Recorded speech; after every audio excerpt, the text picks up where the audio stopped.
Hello, good evening, students. Today in 11th class physics, we are continuing our discussion on uniform circular motion. तो uniform circular motion में बच्चों last class में अभी हम लोगों ने सेंट्रीपिटल फोर्स का डेरिवेशन लिया था, कुछ एप्लीकेशंस लिए थे, सॉरी, सेंट्रीपिटल फोर्स। और इसमें अभी हम लोगों को ये पता चल गया था for any type of circular motion to be possible a force is required towards the center of the circle. और जितना ज्यादा आप ये फोर्स अरेंज कर लेंगे उतना ज्यादा स्पीड से ऑब्जेक्ट को सर्कुलर पाथ पर मूव करा सकते हैं। क्यों? क्योंकि सेंट्रीपिटल फोर्स का जो रिक्वायरमेंट है that is given by this relation mv²/r। तो अब हम लोग इसमें इसके कुछ और केसेस भी अब हम लोग डिस्कस करेंगे एप्लीकेशंस में। We have discuss many applications. Motion of electrons around the nucleus, ये एक अच्छा एग्जाम्पल है सेंट्रीपिटल फोर्स का। हम लोग कहते हैं इलेक्ट्रॉन्स अगर न्यूक्लियस के चारों तरफ घूम रहे हैं तो एक फोर्स चाहिए पड़ेगा। A force is required towards the centre and that force is provided by the attraction acting on the electrons due to the positively charged nucleus. This we have discussed in detail in the previous class. तो electron जो है positively charge nucleus की तरफ attract हो रहे हैं। फिर उसके बाद motion of planets around the sun. Motion of planets around the sun भी एक अच्छा एग्जांपल है, क्योंकि इसमें जो प्लैनेट्स हैं, जैसे suppose for example if we discuss the earth, तो अर्थ जो है सन की तरफ अट्रैक्ट हो रहा है और ये जो फोर्स है ये ग्रेविटेशनल फोर्स ऑफ अट्रैक्शन है। और ये ग्रेविटेशनल फोर्स ऑफ अट्रैक्शन जो है नेसेसरी सेंट्रीपिटल फोर्स प्रोवाइड करता है ना। अब इसके बाद फिर अभी हम लोगों ने motion of vehicles on speed breakers भी डिस्कस किया था। Then we have discuss motion of vehicles on curved paths, है ना। तो ये कुछ एग्जांपल्स अभी हमने लास्ट क्लासेस में डिस्कस किए थे। अब हम लोग आज जो ले रहे हैं वो है bending of cyclist. Next application जो है इसका सेंट्रीपिटल फोर्स का, bending of cyclist. Bending of cyclist on curved path. अब आपने ये चीज ऑब्जर्व की हो, साइकिल का अभी हम लोगों ने एग्जांपल दिया था। आपने मोटरसाइकिल में या मोटर बाइक रेसिंग में आपने देखा हो when the motorcyclist is moving on a straight road, तो जो मोटरसाइकिल है उसका पूरा अलाइनमेंट एकदम परफेक्टली वर्टिकल रहता है। द मोटरसाइकिल मूव्स वर्टिकली, मतलब इसमें जो पूरी मशीन है वो ऐसी कुछ है। But what happens when the motorcycle negotiates a curve, जब भी कर्व पर जाएगा तो क्या करते हैं, the motorcyclist tend to bend towards the inner side of the curve, है ना। अगर अभी हम लोगों ने बोला स्ट्रेट मूव कर रहे हैं तो मोटरसाइकिल ऐसी कुछ मूव करेगी। And if you are having a curve, अगर यहां पर कुछ लेफ्ट साइड का कर्व आया तो suddenly what happens on the curve the motorcyclist have a tendency to bend towards the centre of the curve. Centre of the curve का मतलब क्या है, ये अगर ऐसा कुछ कर्व है तो इसका सेंटर यहां कहीं पर लाई करेगा। अगर ऐसा कुछ कर्व है, अगर this is the shape of the curve, then this will be having a centre somewhere here. So the motorcyclist instead of moving straight, अगर कर्व पे स्ट्रेट ऐसा चलना है तो ऐसा कुछ मूव करेगा। But what happens, cyclist and motorcyclist have a tendency to bend towards the centre of the curve.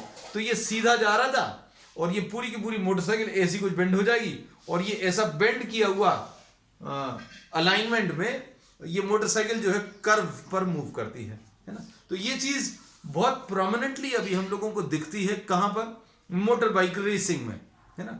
Cycles में और मोटरसाइकिल्स में ये एक टेंडेंसी है, जब भी आप कर्व पर मूव करते हैं तो कर्व पर मूव करते समय स्ट्रेट मूव नहीं करते। What happens, you tend to bend the entire machine, पूरे की पूरी मशीन जो है, मोटरसाइकिल जो है ऐसी कुछ बेंड हो जाती है। अब बेंडिंग एक्शन इतना ज्यादा होता है in the case of motor bike racing that this side, on this side towards the center of the curve, we find that the knees are nearly touching the ground, है ना। अब जब भी आप इसको ऑब्जर्व करें तो देखना, suppose for example this is the curve. अब अच्छे से समझ में आएगा, अगर स्ट्रेट रोड है, ये अब हम कौन सा व्यू ले रहे हैं, we are taking the pictorial view, aerial view, ऊपर से अगर आप देखें ऊपर से अगर आप देखो तो ये मोटरसाइकिल बिल्कुल स्ट्रेट ऐसी जा रही है on a straight road, but what happens on the curved path, on a curved path the motorcycle instead of moving straight ऐसा कुछ नहीं मूव करेगी, इसमें एक बेंडिंग एक्शन आ जाएगा. So when the motorcycle tends to move on a curve, the motorcycle tends to bend towards the centre of the curve. So this action can be explained on the concept of centripetal force. इसके basis पर अभी हम लोग चीजों को explain करेंगे. और ये चीज कुछ लोगों में से, आप लोगों में से किसी ने ये ऑब्जर्व भी की होगी, है ना. ऑब्जर्व अगर नहीं की हो तो ऑब्जर्व करने की कोशिश मत करना, है ना. Just for the sake of learning physics don't try anything, है ना. क्योंकि ये चीज जो है बहुत एक्सपीरियंस के बाद और बहुत प्रैक्टिस के बाद वो लोग कर पाते हैं कि आप बहुत हाई स्पीड पर, अगर स्पीड पर चलना तो आपको सीधा जाने की जगह आपको थोड़ा सा बेंड करना पड़ेगा. कहां की तरफ? Towards the centre of the curve. तो बेंड करने से क्या होता है ये अब हम लोग इसमें डिस्कस करेंगे, है ना. तो ये दोनों एग्जांपल्स अगर अभी आप ले लें, सुनना अच्छे से. ये तो स्ट्रेट रोड है, ये स्ट्रेट रोड है. तो इसमें बच्चों क्या होगा, ये suppose for example this block is representing what, this block is representing the motorcyclist and the motorcycle. यह साइकिल और मोटरसाइकिल दोनों रिप्रेजेंट कर रहा है. और इसमें जो फोर्सेस काम करेंगे बच्चों, जब भी कोई ऑब्जेक्ट स्ट्रेट मूव कर रहा है तो इसमें देखो फोर्सेस काम करेंगे. कौन से फोर्स काम करेंगे? नीचे की तरफ mg काम करेगा. और दूसरा फिर ये क्या होगा, ये सरफेस, इसमें एक रिएक्शन, ये 9th क्लास में भी अभी हम लोगों ने पढ़ा है, आगे भी पढ़ेंगे. Every action has an equal and opposite reaction. तो ये नीचे की तरफ फोर्स अप्लाई कर रहा है और ये जो सरफेस है वो इसको ऊपर की तरफ सपोर्ट दिए हुए है ना. तो इसका एक बहुत अच्छा क्लैरिफिकेशन ये हो सकता है कि मान लीजिए अगर यहां पर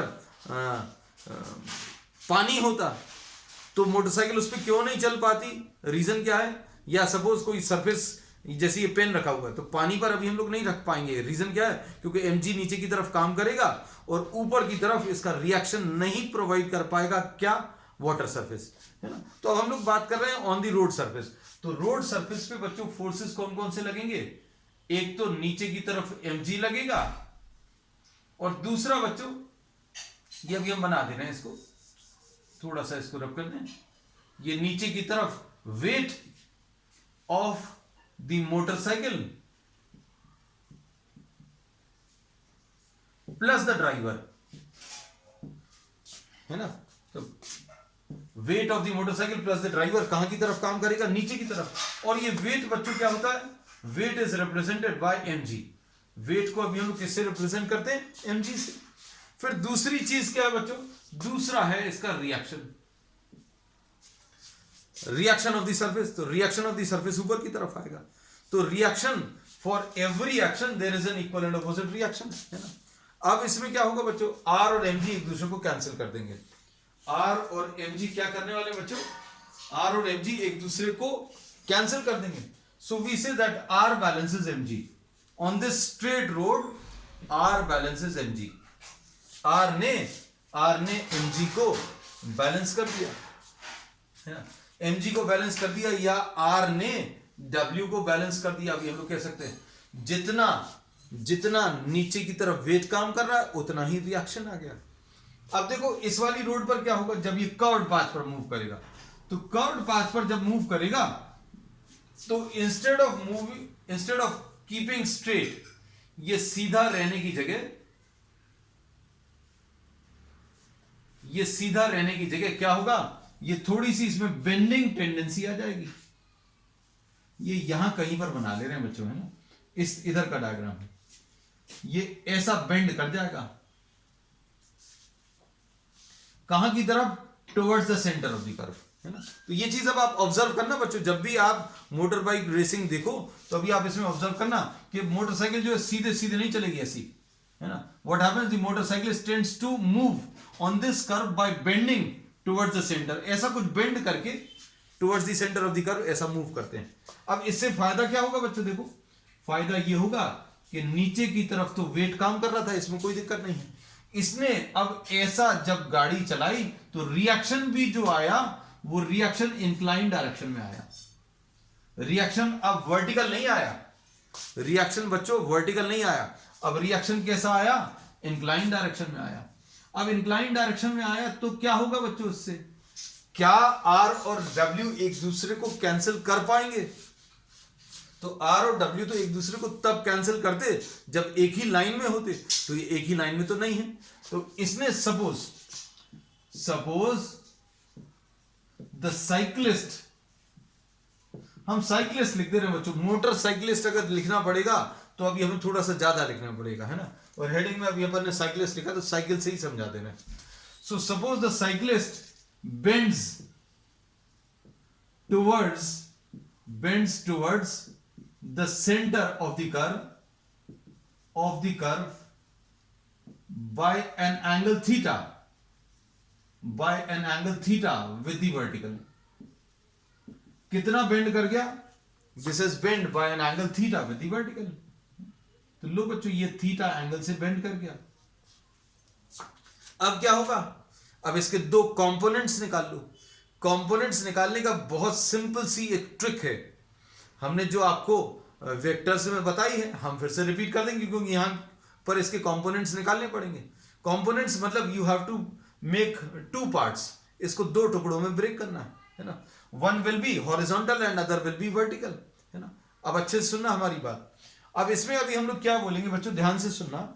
इसके दो कंपोनेंट्स अगर निकालने तो आप इसको, इस फोर्स को अगर एक्सप्लेन करना है तो इसको जैसा आप इंग्लिश में एक्सप्लेन करोगे वैसे कंपोनेंट्स आएंगे। इसको कैसा एक्सप्लेन करोगे बच्चों, ये लेफ्ट और अपवर्ड्स है। ये कैसा डायरेक्शन है बच्चों, ये अपवर्ड है, अपवर्ड है, एक चीज तो ये है, और ये भी अपवर्ड होता है, लेकिन इसमें और इसमें डिफरेंस क्या है, ये वाला नहीं ले रहे अभी हम, ये वाला, तो ये लेफ्ट एंड अपवर्ड्स है। तो जैसा आप बोल रहे हो वैसे दो कंपोनेंट्स आएंगे। तो इसके दो कंपोनेंट्स कौन से आएंगे, one will be towards the left side और दूसरा बच्चों कैसा आएगा, अपवर्ड आएगा।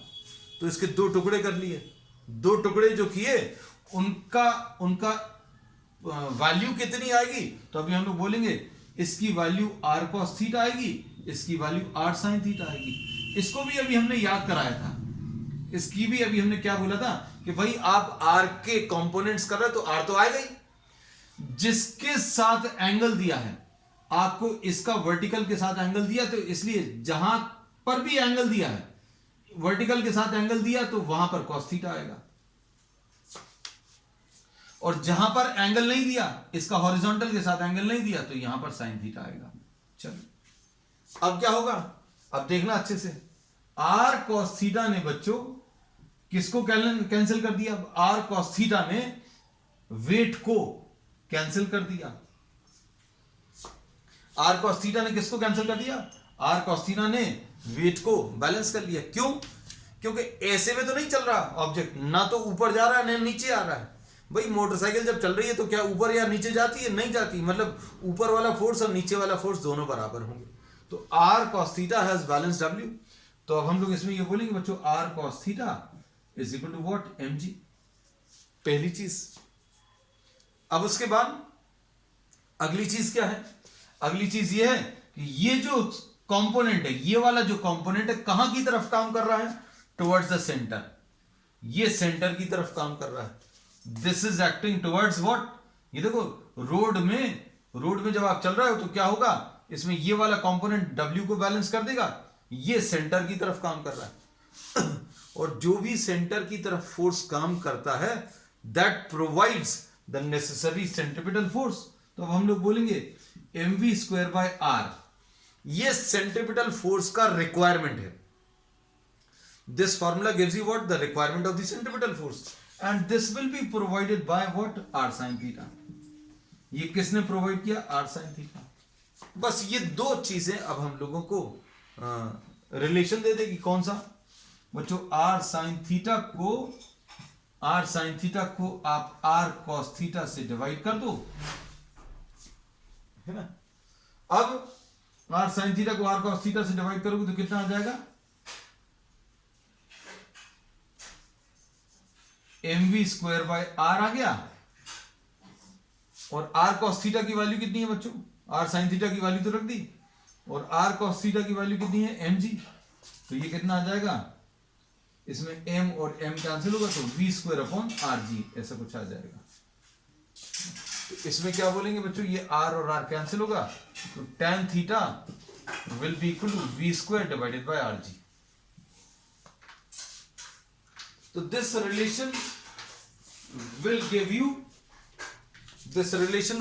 the angle by which this cyclist has to bend।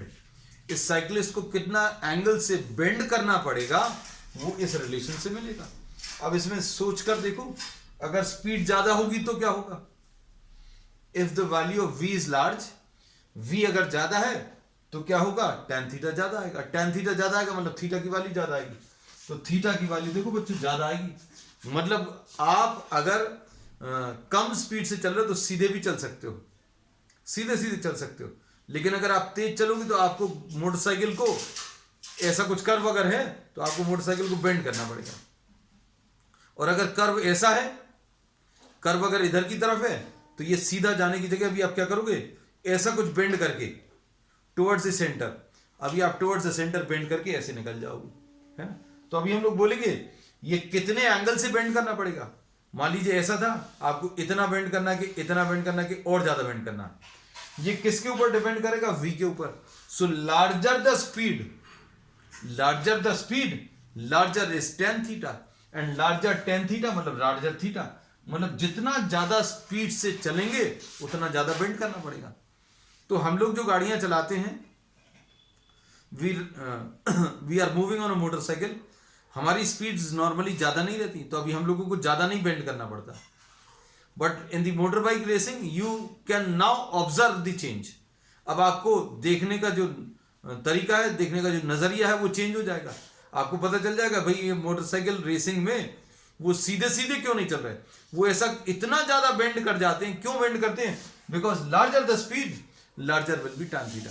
तो बेंड क्यों करते हैं, अब इसमें समझो। बेंड नहीं करते तो ये दोनों कैंसिल कर जाते और सेंटर की तरफ कोई फोर्स नहीं आता।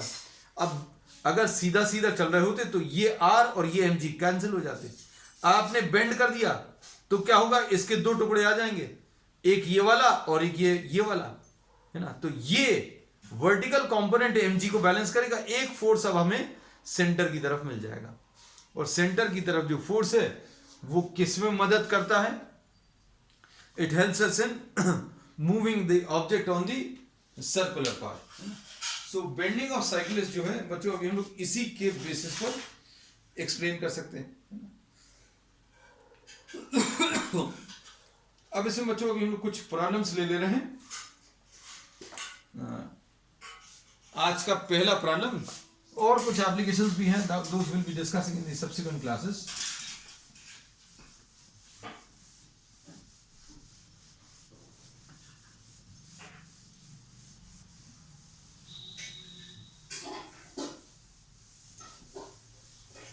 अब देखो, the angular velocity of a particle is given by, question number 1, the angular velocity of a particle is given by omega is equal to 1.5t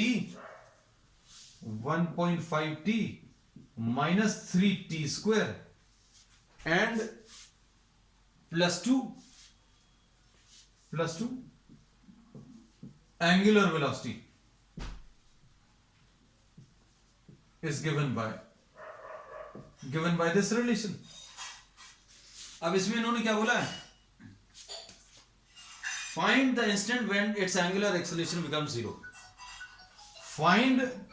find the time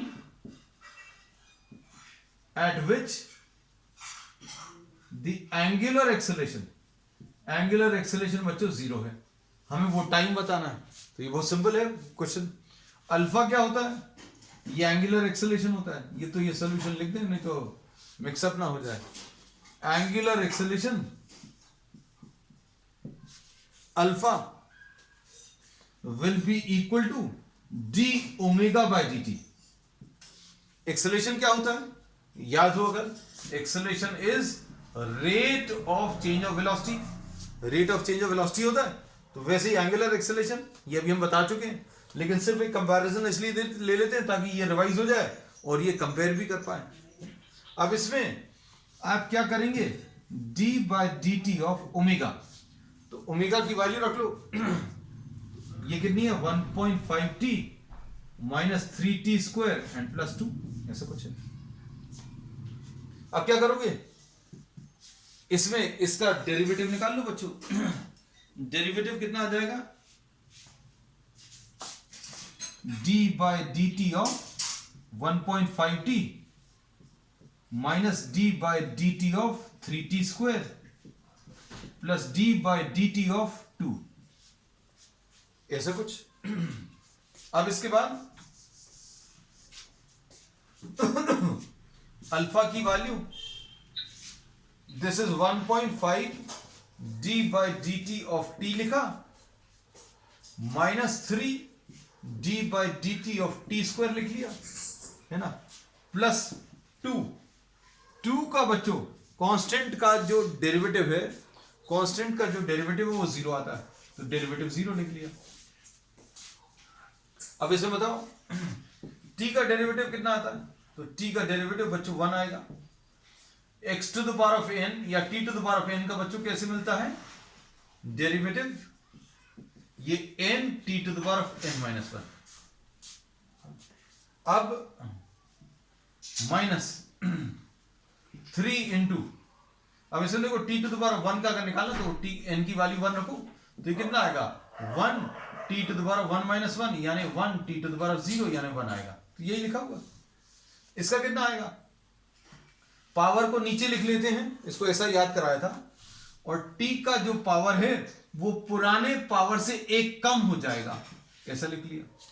बस ये आ गया 1.5 अल्फा की value minus 60, this is what you get. अब इन्होंने बोला कि आपको time निकालना जब एक्सेलरेशन, एंगुलर एक्सेलरेशन 0 है, तो अल्फा की वैल्यू बच्चों 0 रख लो। अब अल्फा की वैल्यू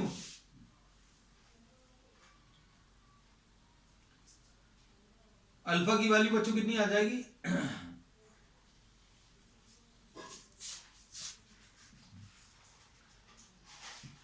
1. अल्फा की वैल्यू 0 है माइनस 60। अब इसे टाइम निकाल लो, तो 60 विल बी इक्वल टू 1.5, तो t will be equal to 1.5 divided by 6, 4 times cancel होगा यानी 0.25 सेकेंड्स, है ना, तो दिस इज द आंसर। ठीक, अब देखो नेक्स्ट क्वेश्चन।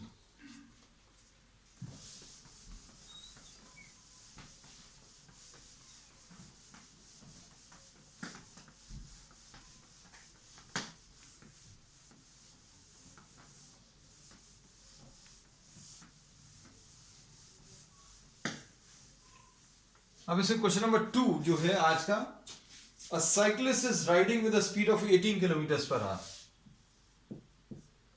साइक्लिस्ट की जो स्पीड है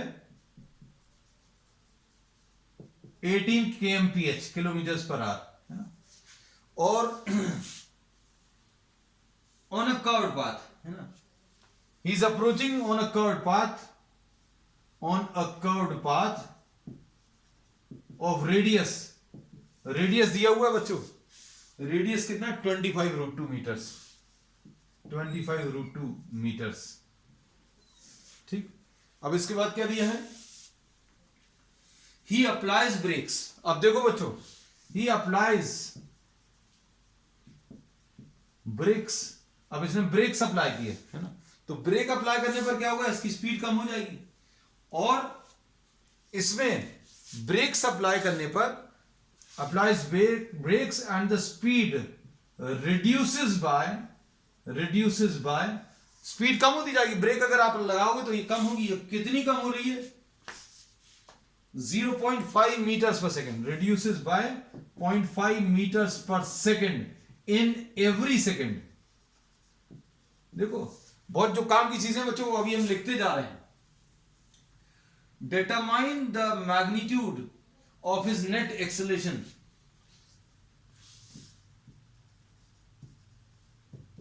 find the net acceleration। अब देखो बच्चों अभी तक हम लोग पढ़ रहे थे यूनिफॉर्म सर्कुलर मोशन, है ना। तो यूनिफॉर्म सर्कुलर मोशन में the object was moving with a constant speed. Constant speed का मतलब क्या है, इसमें कोई एक्सेलरेशन नहीं है। किस डायरेक्शन में एक्सेलरेशन नहीं है, जिस डायरेक्शन में ये चल रहा है।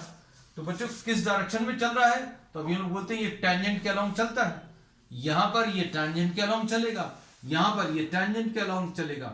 सो फॉर यूनिफॉर्म सर्कुलर मोशन, अच्छे सुनना, for uniform circular motion there is no tangential acceleration. Tangential acceleration zero है ना। टेंजेंशियल एक्सेलरेशन जीरो का मतलब ये है AT जीरो मींस, इसका मतलब लिख दे रहे हैं हम लोग, बहुत काम का प्रॉब्लम है, इसमें कॉन्सेप्ट डिस्कस होंगे और जो जो कॉन्सेप्ट डिस्कस होंगे वो आप नोट भी करते जाना। AT जीरो का मतलब क्या है, टेंजेंट के along AT zero means the object is neither speeding up nor slowing down. ना तो ये स्पीड अप हो रहा है, ना ये स्लो डाउन हो रहा है ना। इसका मतलब ये होता है। फिर कौन सा एक्सेलरेशन काम करता है, तो बच्चों इसमें टेंजेंशियल एक्सेलरेशन तो काम नहीं करता। टेंजेंट के अलावा कोई एक्सेलरेशन नहीं है, लेकिन अंदर की तरफ, रेडियस की तरफ ये काम करता है। और इसको अभी हम लोग AC बोल देते हैं। इसको अभी हम लोग क्या बोलते हैं, AC बोल देते हैं, सेंट्रीपिटल एक्सेलरेशन। तो सेंट्रीपिटल एक्सेलरेशन की वैल्यू बच्चों कितनी होती है, v²/r। सेंटर की तरफ जो एक्सेलरेशन आता है, यहां पर ये सेंटर की तरफ जो एक्सेलरेशन आता है v²/r। अब लेकिन यहां पर इस प्रॉब्लम में क्या दिक्कत है, पढ़कर देखो। अब यहां पर ये दिक्कत है कि ये स्पीड इज रिड्यूसिंग, मतलब दिस इज स्लोइंग डाउन, है ना। तो इसमें टेंजेंशियल डायरेक्शन का भी एक एक्सेलरेशन है। टेंजेंशियल डायरेक्शन का एक्सेलरेशन यूनिफॉर्म सर्कुलर मोशन में, फॉर यूनिफॉर्म सर्कुलर मोशन में टेंजेंशियल एक्सेलरेशन जीरो होता था। मतलब इसका ये, the object neither speeds up nor slows down. लेकिन यहां पर ये स्लो डाउन हो रहा है, the object is slowing down. So here we say that you are having tangential acceleration also. और टेंजेंशियल एक्सेलरेशन कितना है बच्चों, देखो जरा ध्यान से, 0.5 metres per second in every second. अब एक्सेलरेशन होता क्या है एक्चुअल में, एक्सेलरेशन होता है change in velocity upon time. कितनी वेलोसिटी चेंज हो रही है इसकी, इसकी velocity 0.5 metres per second change हो रही है ना। और ये रिड्यूस हो रही है, इसलिए माइनस साइन है। ये वेलोसिटी क्या हो रही है बच्चों, कम हो रही है। और कितने में कम, कितने समय में, 1 सेकेंड में।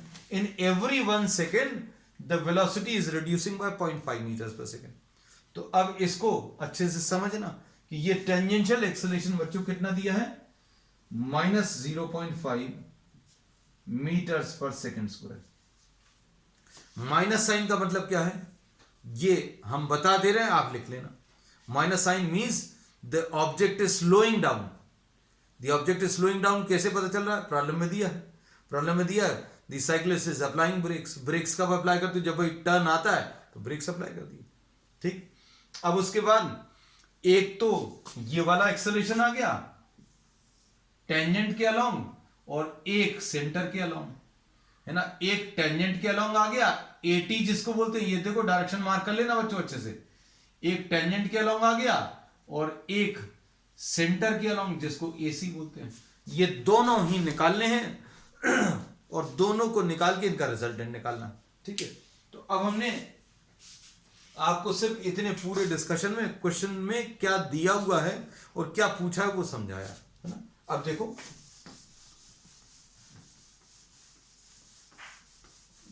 तो ये डायग्राम काम का है आपका, है ना, इसलिए इसको रब नहीं किया। तो AC बच्चों कैसे मिलता है, AC का फॉर्मूला है v²/r। तो v कितना दिया बच्चों, sorry, v is 18 kilometres per hour. इसको क्या करें 18 इंटू 5/18 कर लो तो ये मीटर्स पर सेकेंड में आ जाएगा। तो ये 5 metres per second velocity.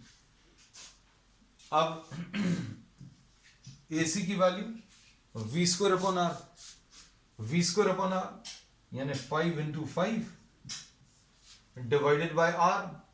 r की वैल्यू कितनी है बच्चों? 25 है। देखो ये लिखा हुआ 25 रूट 2 है, आई एम सॉरी 25 रूट 2 है 25 रूट 2 मीटर्स। तो v square by r, v की वैल्यू 5 रख दी और r की वैल्यू 25 रूट 2। ये 25 और 25 कैंसिल होगा, ये 1 बाय रूट 2 आ गया। और 80 कितना दिया है बच्चों? 80 कितना है? ठीक, 80 की वैल्यू 1 बाय 2 दिया है।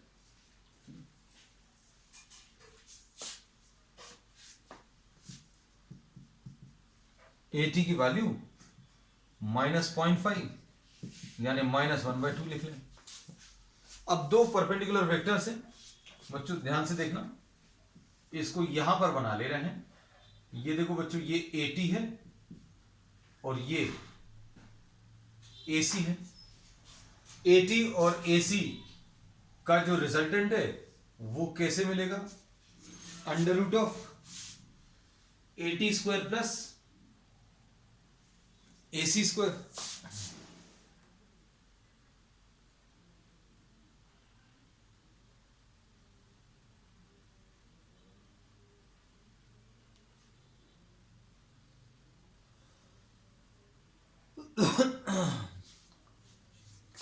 दो परपेंडिकुलर वेक्टर्स का रिजल्टेंट कैसे मिलेगा? AT square plus AC square, ऐसा कुछ कर लिया। अब AT की वैल्यू कितनी है बच्चों? AT की वैल्यू और AC की वैल्यू बच्चों कितनी है? कुछ गलत लिख दिया। AT की वैल्यू -1/2, ठीक। और AC की वैल्यू 1/√2 का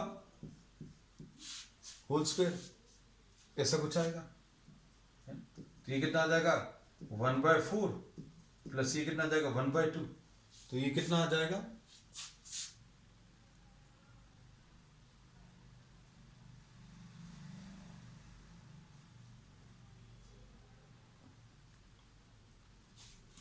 ये आ जाएगा अंडर रूट ऑफ 4 एलसीएम 1 + 2, तो ये √3/4 यानी ये √3/2 आ जाएगा मीटर्स पर सेकेंड स्क्वायर, यानी ये 1.732 डिवाइडेड बाय 2 यानी 0.866 मीटर्स पर सेकेंड स्क्वायर। और वेक्टर्स अगर अभी आप कहीं पर भी बता रहे हैं, डायरेक्शन इसमें पूछा नहीं है, लेकिन अभी आप डायरेक्शन निकाल सकते हो। मान लीजिए ये कुछ डायरेक्शन है, सपोज फॉर एग्जाम्पल हम इसको अलग से बना दे रहे हैं। ये देखो, ये AC है, ये AT है, और इनका जो रिजल्ट आएगा ये A, इसका अगर AT के साथ एंगल किसी के भी साथ बता सकते हो, इसके साथ बता सकते हो या इसके साथ। सिंपल ट्रिग्नोमेट्री यूज होगी बच्चों, कोई फॉर्मूला याद नहीं रखना, मतलब इसमें don't try to remember any result. तो tan अल्फा कैसे मिलेगा बच्चों? देखो, tan अल्फा अगर आपको बताना है, this will be equal to perpendicular AC upon ये वाला क्या है? AT। ये AT है, ये AC है, ये AC, ये भी AC अपॉन AT। बस इसको सॉल्व कर लेना। तो AC कितना है बच्चों? AC की वैल्यू 1/√2 और AT की वैल्यू कितनी है? इसको सॉल्व कर लीजिएगा। So this will give you the direction. They have not asked for the direction, लेकिन अभी हमने कहा अब इतनी सारी चीजें आपको डिटेल में बताएंगे तो डायरेक्शन के बारे में बता दें। ठीक है, तो बच्चों this finishes the second question है। तो अब आज के लिए इतना ही। We will continue with some more problems and some more concepts on the next time. That's all for today.